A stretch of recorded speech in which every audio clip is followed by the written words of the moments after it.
Hello everyone, this is SenatorSK and welcome to another episode of Dark Souls 3 Boss Strategy Guides. Today I'm going to be covering ALDRICH, the Devourer of Gods. Now this guy's story is very interesting as it mostly revolves around Dark Souls 1's lore.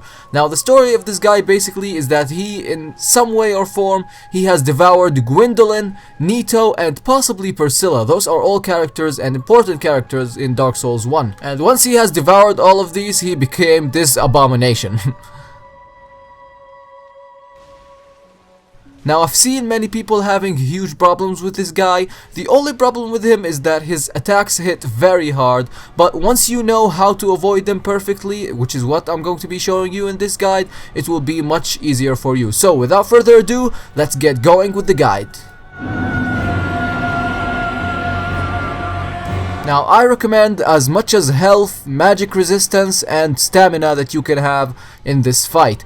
Now you can get the Ring of Favor and Protection by going down the ladder before this area, and you have to kill the two dogs and you can get the Ring of Favor Protection, which is a very good ring and it will help you greatly in this fight. And you can also use an Ember to boost your HP as well. Also, if you have any armor sets with high magic resistance, be sure to make use of those because it's gonna make the fight a lot easier for you if you mess up or get hit by the boss. So let's get to the strategy. Now first and foremost, what you want to do if you want to hit the boss is that you want to hit that gigantic lump behind his back. Do not go onto him face on.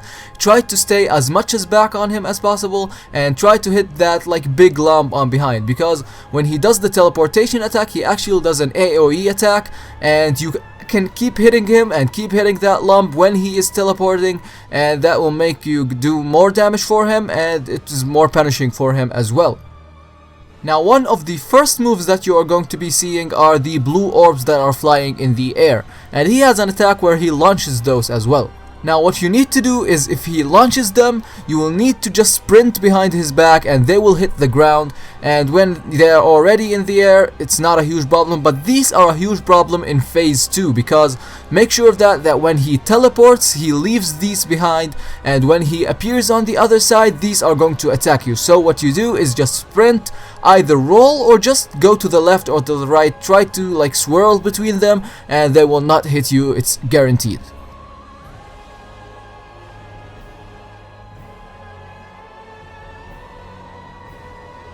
The second and the most important attack, which has two variations in each phase, which is the bow move. Now in the first phase it's actually very easy to avoid this and you can punish him greatly for doing it by staying close to him, and when you see him want to initiate it, as soon as you see him pull the arrow and then release it, just roll behind him and you won't get hit by any of the arrows and you can get some nice hits on him. But this is totally different in phase 2.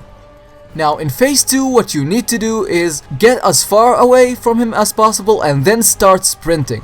Now my recommendation for this is to switch your jumping button to L3 and not the circle, because there is a rare circumstance that when you are running and the arrows are chasing behind you, they will not hit you as long as you are sprinting, but he might do his soul spear attack which might catch you off guard and then the arrows are gonna hit you and then you're basically dead if this happens. So what you need to do is just keep sprinting, and if you see him want to do the soul arrow, just roll and then spam rolling. Do not continue sprinting because the arrows will get you if you continue sprinting. So make use of your invincibility frames in your roll to avoid those arrows and avoid the soul spear. And the soul spear itself is an easy attack. Just roll to the right or the left when you see him want to initiate it, or block it if you have a high magic resistance shield. There is also the Life Hunt Scythe attack. Now this one is a bit tricky because he does two spins, and if you roll in the first spin he might get you in the second one, and if he hits you he actually takes away some of your health and adds it to his own health.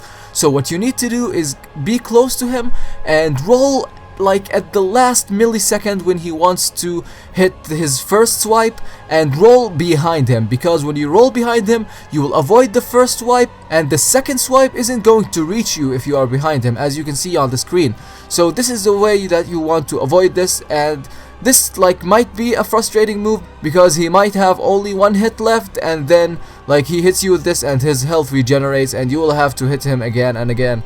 And so try to avoid this attack. It's for your own safety, and it will make this like fight much quicker for you.